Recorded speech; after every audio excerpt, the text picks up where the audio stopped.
Welcome back to the Charismatic Voice and happy Halloween. We're going to celebrate today by listening to the iconic spooky song, I Put a Spell on You. But we're going to be listening to a version that I'm not familiar with. This was suggested by our patrons, and Shona wrote, I want to hear Elizabeth talk about this soul/blues diva's voice. It's off the scale. There are a number of versions of Joss doing the song right up to last year when she was pregnant, but picked this one because it also features arguably the best blues guitarist of all time. I have yet to hear Jeff Beck or Joss, so let's get to it.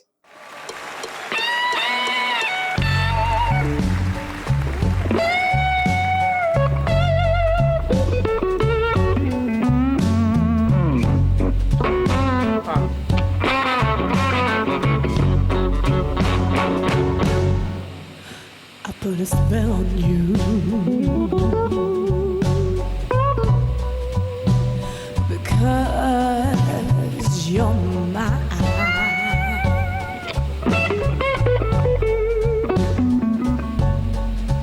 You better stop the things you do. I say watch how I ain't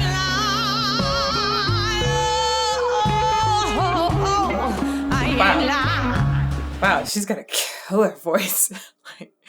She's slaying it already. Whoa. I love the extra snarl that she got on the sound when she went up higher. It's not even that high quite yet. Her original sound had so much depth and like a fluffiness in it. When she went up there and got that snarl too, I was not expecting that. She's got a lot of sass. Ooh, okay, I want to go back and listen from the beginning one more time.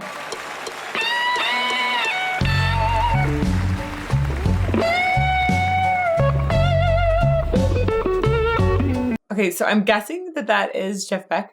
This sounds very lovely so far. I'm looking forward to where there's usually like a solo in the middle between one of these verses. So I'm hoping that he gets like a mega nice solo in that area. We'll see. Very smooth guitar, but mostly I'm thinking, how cool is that arm cuff and what wrist cuff too? It looks really cool. That's a cool start though. Wow. Okay. I dig it already.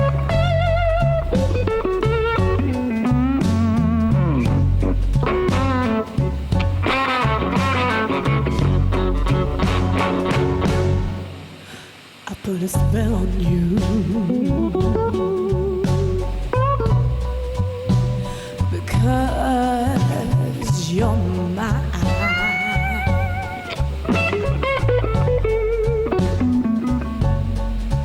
You better stop the things you do. I say watch how I ain't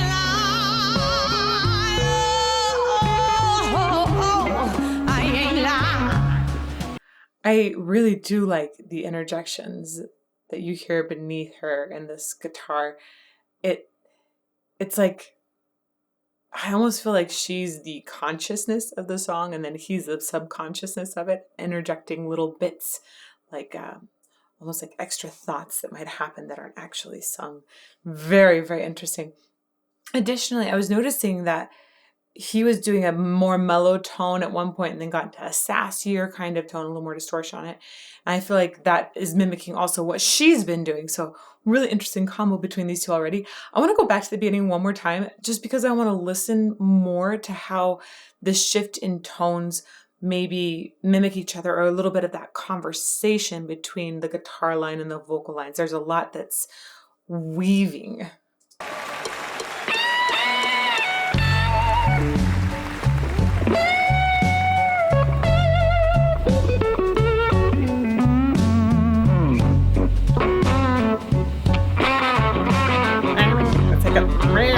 That's the part that was like her round. Put a spell on you. Very mellow for both. You're mine.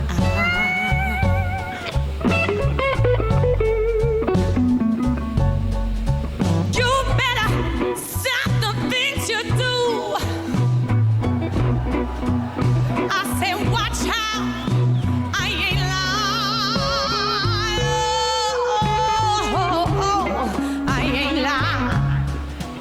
'cause I can't stand it. I can't stand it 'cause you're running around. And I can't stand it 'cause you're putting me down. So I put a spell on you. Because you're mine.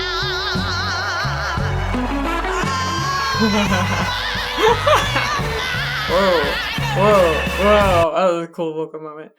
Okay, I wanted to let her go a little bit because I was listening to a few things and how she was developing them and playing with them. One of the things that I find is just being particularly interesting is the way she's playing with some of the vowels and sort of like chewing through them, really tasting them. You can tell that she enjoys how sound essentially feels in her mouth or in her vocal tract.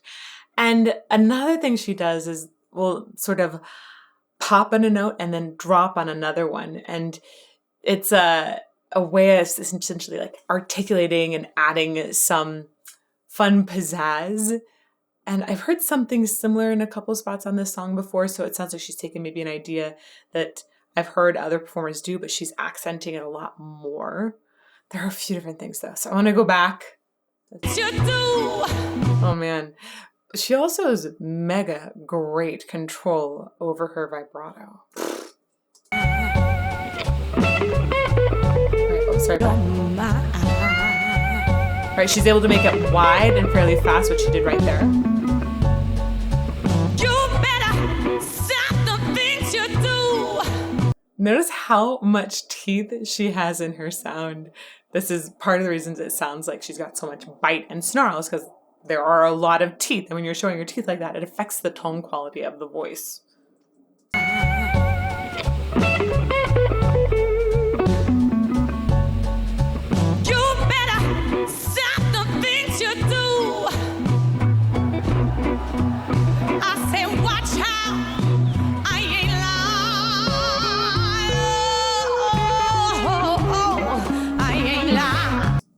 I love the way she has these kind of sounds every now and then, or moments when it almost sounds like she has like a grunt in the overall sound.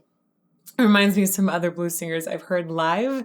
But she also sounds like she has so much body in the sound. I'm hearing her a little more. I feel surprised. I just don't expect this kind of voice to come out of this slender lady on stage. I think it's got so much richness and thickness in it. It's very nice. I said, watch how I ain't lying. I ain't lying. That's one of the vowels in particular that I'm really interested in, is the lion. It sounds like she has a lot of open space in the back of her vocal tract for that, but then is really moving through the vowel as it transitions. Lion, which most of you know probably by now from watching the channel that this is a diphthong. It's combining two vowel sounds. But as you move from one vowel to the next, going from an ah to an e, you actually traverse other vowels between. So I, and I hear her moving through all of those sounds and really enjoying them. I said, watch how I ain't lying. I ain't lying. 'Cause I can't stand it. Stand I can't stand it 'cause you're running around.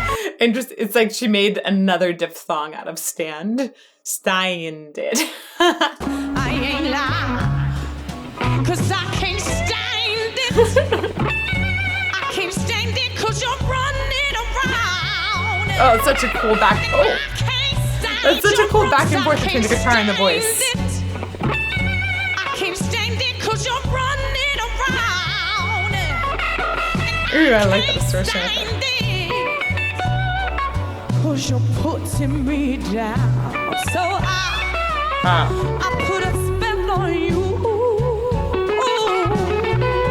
Okay, that's one of the moments I was talking about where she rearticulates a note. I put a spell on you. Ooh. She's essentially creating a glottal stop and attack to reinitiate the sound, all while being on the same vowel ooh of you. You ooh. I put a spell on you. It says it twice. Because you're mine. And mine, same thing. So I think that this is maybe one of the sort of stylistic signatures of her sound. We're hearing sound. My goodness, I'm playing with the vowels too now. She likes to re-articulate on a vowel. Mine, you, ooh. And then, of course, this sort of delicious tasting of the vowels. There's a lot of other things that I feel like go into that signature sound that she's made up. So let's keep going. You're mine.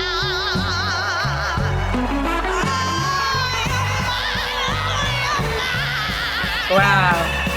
Man, that's like levels of Louis Armstrong kind of distortion. You're mine. Oh, I think I related to Louis Armstrong not only because of the distortion and that, like, how much I'm hearing come into the sound, but also I think her vibrato width and speed is very similar to Louis'.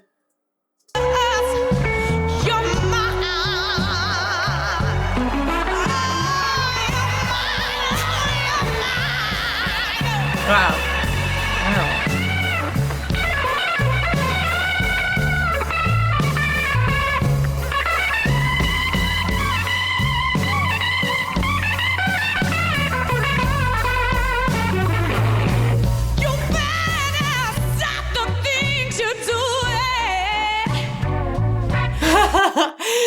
That almost sounded like he was playing in those chords, like it almost sounded like he was playing a Hammond organ or something. One more time, that's a cool solo.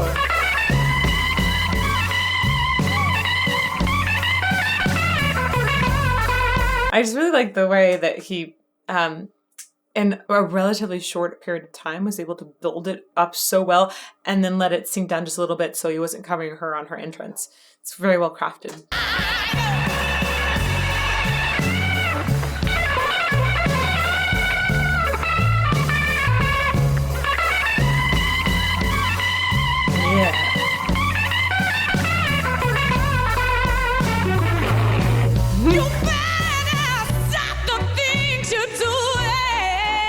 Wow.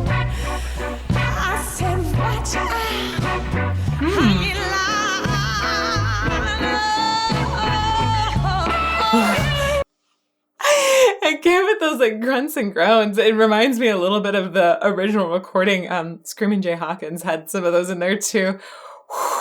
But it's just so visceral the way she's, or I want to say primal is the word I'm really going for. Primal, like sometimes I think when we're looking for a really well-supported sound, what you need to do is go back to a caveman grunt. And that's where you'll find your supported sound, often just directly connected to the diaphragm. And I love the way it sounds like she has taken the body of her sound and it's completely contained. So it doesn't feel like she's sort of trying to make all of these sounds right here at the laryngeal level. It sounds like she's making them by digging deep down into her support and grunting like a really wicked awesome cave woman.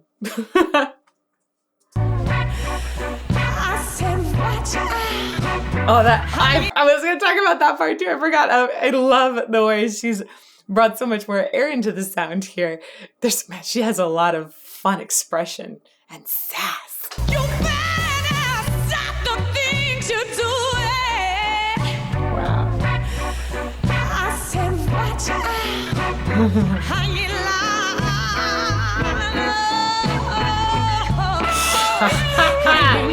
Can't you see I love you? Can't you see that I love you? It really sounds like she's playing with like a little, almost like a squeak into the voice every now and then, playing with hooking in a little more sound to get into a lower register instead of a higher one. I ain't lying, can't you see I love you? Can't you see that I love you? I love you, I love you, I love you, even if you don't want me to, baby. So I Wow. Okay. The way these two are playing off of each other is awesome. Like, super awesome. I feel like the guitar is just talking straight back to her. It really, truly feels like I'm hearing sentences out of the guitar, which is insane to me. Guitars don't speak, but do they? Maybe they do. Let's go back. I ain't lying, can't you see? I love you. Can't you see that I love you? I love you, even if you don't want me to, baby. So I put a sneaky little spell on you. Ooh, the way she varied her rhythm there was so cool. I put a stinking little spell on you. A sneaking. I think she puts it in a triplet there. Want me to, baby. So I put a sneaky little spell on you. Yeah, she goes into a triplet. Or wait, is 1, 2. Wow. Essentially, she's working against the main beat of the song because we do have a 1, 2, 3 happening underneath. So she ends up squaring her rhythm to make that had this way of standing out. Super cool. Really, really, really like the way she brought that in. Again, I'm just so amused by the way I feel like I hear words coming out of this guitar. It's so fun. Want me to, baby. So I put a sneaky little spell on you. Yes, I did. Because you're mine. I also really love the way she moves. It's so clear that she's 100% lost in her message. It's great. I don't think she's thinking an ounce about technique anymore. She has moved beyond that and is just delivering a message, which is it's wonderful to see and wonderful to hear. Yes, I did. Because Always a sucker for strings.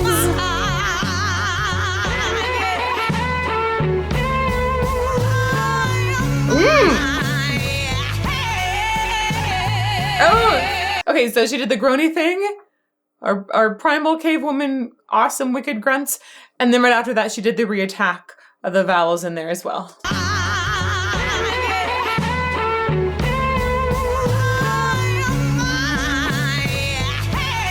Yeah! So much, Ooh, that slow bend in the guitar, along with her distortion, is delightful together. One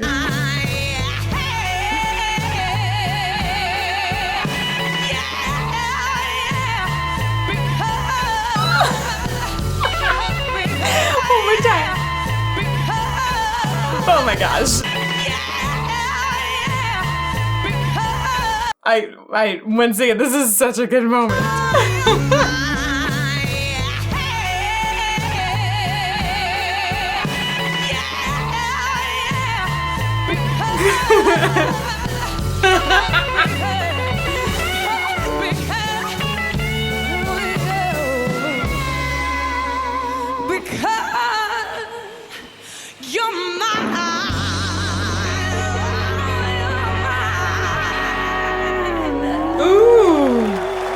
I've heard cadenzas on that last section, which were much longer, and I was thinking to myself, how is she going to beat some of the amazing cadenzas I've heard done on this? Like, what's she going to do? I think she chose a great thing with this, which is they kept the flow going a little bit more. They didn't say, like, let's stop it, let's go around the piano or around all of the keys. They said, no, keep that energy we've built up and let's drive it into the end. I think this is a really good decision when you're featuring two artists keenly like this is.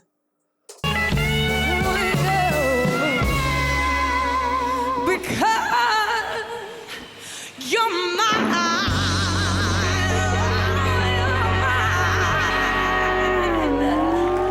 Ooh, a little pitch there again.